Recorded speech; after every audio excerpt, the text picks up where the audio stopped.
Hi guys, நான் ரொம்ப வியந்து பார்த்த புக் என்னன்னு கேட்டால் மிராக்கிள் மார்னிங் புக்கு தான். இந்த புக்கை வந்து யார் எழுதுனான்னு கேட்டால் ஹால் எல்ராட் அவர் தான் எழுதினார்.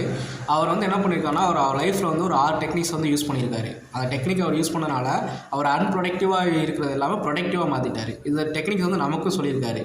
அந்த டெக்னிக்கோட நேம் வந்து என்ன, சேவர்ஸ். அதான் இதே மாதிரி நம்மளும் இதே மாதிரி டெய்லி ஃபாலோ பண்ணோம்னா நம்ம அன்ப்ரொடக்டிவாக யூஸ் பண்ணுற எல்லாமே ப்ரொடக்டிவாக நம்ம மாற்றலாம், லைஃப்பை நம்ம சேஞ்ச் பண்ணலாம். இது டெய்லி நம்ம யூஸ் பண்ணிகிட்டே இருந்தோம்னா ஃபஸ்ட் நம்ம காலையில் தூங்கி எந்திரிச்சோன்னே என்ன பண்ணோம்னா ஃபஸ்ட்டு வந்து எந்திரிச்சதுக்கப்புறம் ஃபஸ்ட்டு சைலண்ட்டாக இருக்கணும். ஒரு 5 நிமிஷம் ஒரு மெடிடேஷனோ இது மாதிரி பண்ணணும். அது சைலண்ட்டுக்கானது.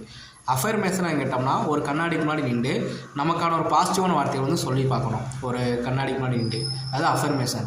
விசுவலைசேஷன்னா அதாவது உனக்கான ஒரு கோல்ஸ் இருக்கும்ல, அதை வந்து நீ அப்படியே விசுவல் பண்ணி பார்க்கணும். அதாவது நீ இந்த கோல் வந்து இந்த இடத்துல இப்போ எக்ஸாம்பிள் நீ கம்பெனி வைக்கிற மாதிரி இருந்தால் அந்த கம்பெனியில் வந்து ஒரு 1000 பேர் இது வேலை பார்க்குறாங்க, அதில் ஒரு மேனேஜர் இதுனா இருக்காங்க, அதில் வந்து நீ அதில் வந்து ஓனராக இருக்க அப்படின்னு சொல்லி விசுவல் பண்ணி பார்க்கணும்.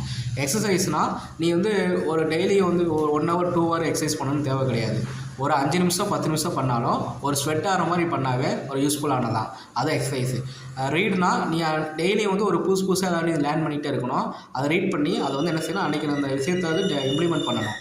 எஸ்னா ஸ்க்ரைப்பு, அதாவது உன்னோட கோல்ஸ் இருக்குல்ல அப்படியே ஒரு பேப்பரால் எழுதணும். ஸோ இந்த மாதிரி ஒரு 6 டெக்னிக்ஸை நம்ம டெய்லியும் ஃபாலோ பண்ணோம்னா நம்ம லைஃப் வந்து அன்ப்ரொடக்டிவாக இருந்து ப்ரொடக்டிவாக மாற்றலாம். ஸோ இது வந்து நம்ம ஃபாலோ பண்ணி ஆகணும். ஃபாலோ பண்ணு. ஐயோ.